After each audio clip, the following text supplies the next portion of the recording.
Good afternoon students. Welcome back to your social science class. In our last class, we have already studied about the Supreme Court and also about the Indian judiciary. Today we are going to study about the High Court and the Subordinate Court. Okay, at first we will study about the High Court.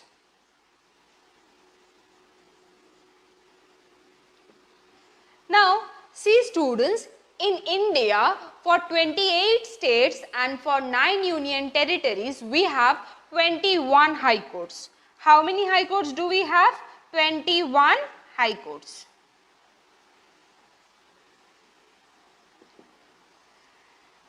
Actually, what happened, last day I was telling you that for some of the northeastern states, as the population is very less, okay, 2 or 3 states they have a similar high court or they have a single high court, okay, for 2 or 3 states. Why about the northeastern states only? In fact, in Punjab and Haryana also, both the states have a common high court, that is at Chandigarh, okay.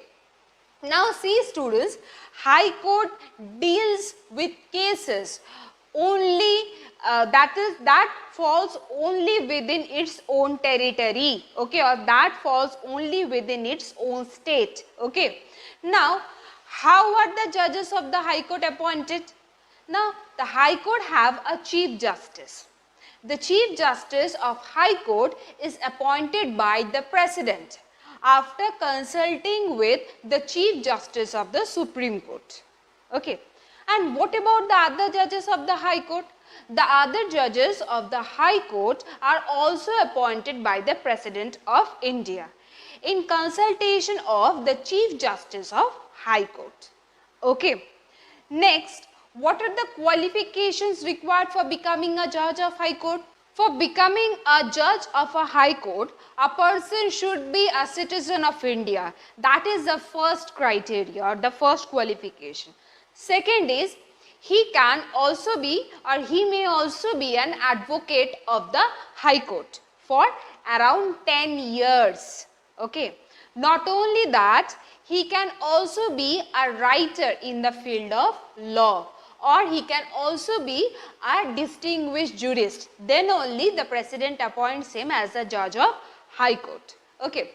Now, what is the tenure or what is their term of office? A judge of High Court remains in his office till he attains the age of 62. Okay. Till he attains the age of 62 years. Okay, but before 62 years also his office may fall vacant in case of an uncertain death, okay, his office may fall vacant, or he can also be removed from his office. If he is found corrupted, then also he can be removed from his office by again that same process of impeachment, okay, he can be removed from his office by the process of impeachment. Now, what about the salary and the allowances of the judge of High Court?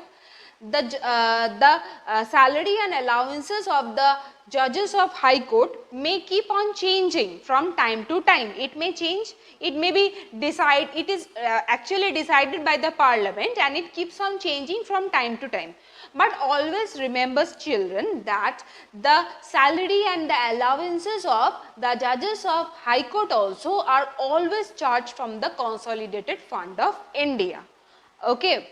Now, we will discuss about the jurisdictions of the High Court. First comes the original jurisdiction.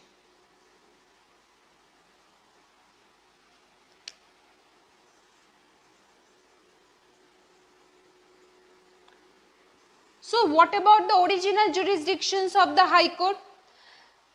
Under original jurisdiction of the High Court, the court may hear any dispute, that is, cases related to any dispute within the state. Okay. Not only that, in fact, under Article 226,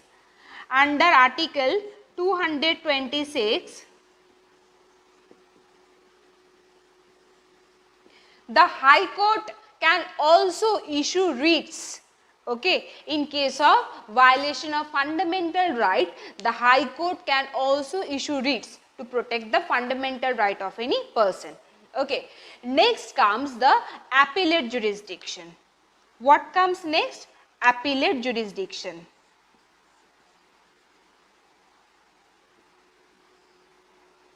Okay.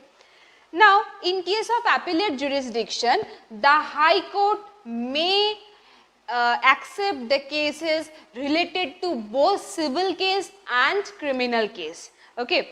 Now, if any person is not satisfied with the decision of the subordinate court, he or she can definitely move up to the High Court, and in that situation the High Court can also give a fresh verdict related to that particular criminal case or civil case. Okay.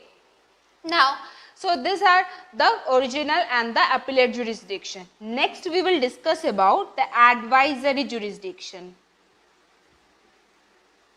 We will discuss about the advisory jurisdiction of the High Court. Under the advisory jurisdiction, the High Court can definitely give suggestion to the subordinate court. That Article 227 and 228, these two articles deals with the advisory jurisdiction of the High Court, and it clearly states that the High Court can act as a supervisor or superintendent for the subordinate courts. Okay. So, these were the jurisdictions of the High Court. Next we will move on to the subordinate courts. The courts at the district level or at the local level are usually known as subordinate courts.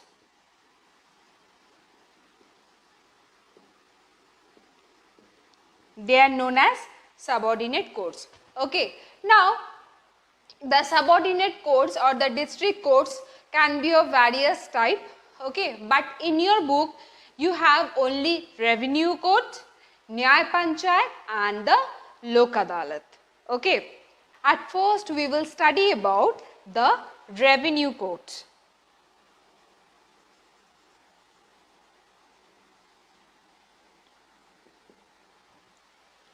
Now, see students, the revenue court always deals with the matter related to collection of revenue and property taxes or any other money matters. Okay.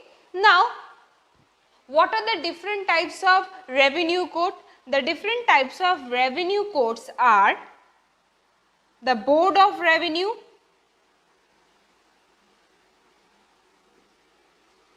Board of Revenue. This is at the apex or at the top in the state level. Okay. Next comes the district collector. Next comes the district collector. This is at the district level. Okay. So, these are the two types of revenue courts in every state. Now, we will discuss about the Nyay Panchayat.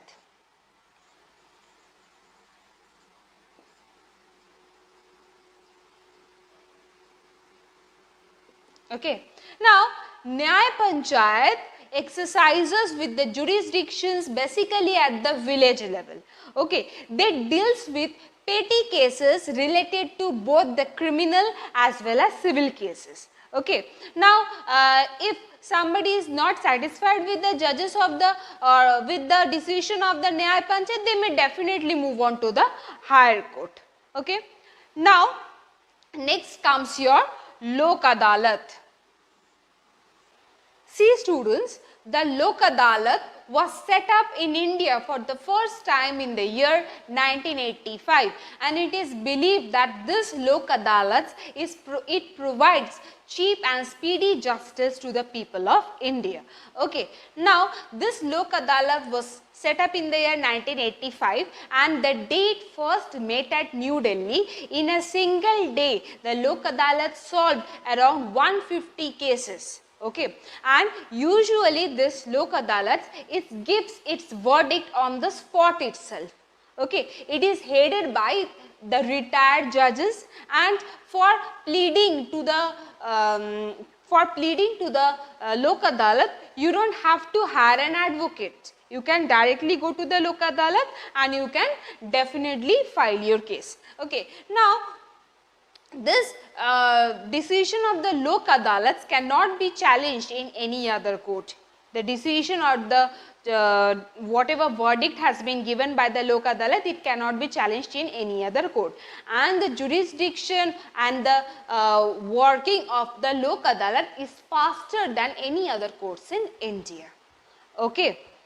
Now students, so this we have already done with your Supreme Court, your High Court and the subordinate courts in details. Now we are going to study about the different type of cases in India. There are two type of judicial cases. First is civil cases.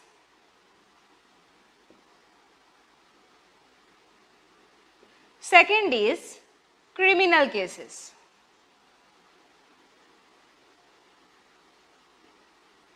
Now, this civil cases, it deals with disputes among the property, in the property, okay. It may also involve cases of divorce, okay, breaching of contract and all this. This all comes within the civil court. Now, civil cases, sorry. Now, in case of a civil case, what happens students? The claimant, okay, or the person who wants to claim something is called a claimant. In this situation, in civil cases, the claimant may definitely ask the defendant or who has filed, who has done the mistake, in fact, about his claim, or he can charge some fine, monetary fine, okay, in case of civil cases. Now, civil cases are very petty cases. This can be also solved outside the court also, okay. Now, next comes your criminal cases. In case of criminal case, anything that goes against the society falls within the criminal case. That may be a robbery, that may be a physical injury, it may be a drunken driving, and it can also be a murder. Okay. Now, in this situation, the person or the criminal is put on trial, and the punishment can also be a fine, it can be a lifetime imprisonment, and it can be a death sentence also. Okay. So, these are the difference between civil cases and criminal case. Now, I am going to discuss with you the last topic, that is PIL or public interest litigation. This is the last topic of the chapter. PIL stands for public interest litigation. Actually, this litigation or this initiative has been taken by the judiciary keeping in mind the poor people of our country or the non-prosperous section of our country. Now, what happens in case of a PIL? Actually, in a country like India, many of the people cannot file a case in the courts due to lack of money, just because they cannot hire an advocate or a lawyer.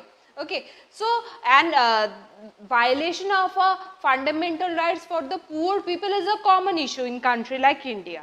So, in that case, the government or the judiciary has taken up an initiative of introducing PIL. And what is the task of this PIL? Under PIL, a group or an organization can file a case directly to the High Court or to the Supreme Court regarding the violation of fundamental rights. Okay. And after that, the High Court or the Supreme Court, they may they may utilize their writs or their special power to fight against this criminal system, or to fight or to provide justice to those people whose fundamental rights has been violated. Okay. So, we can also say that PIL works mainly for the poor people. They mainly work for the poor people or the non-prosperous section. Okay. And this poor people can be represented in the High Court or the Supreme Court by their organization or by any particular group.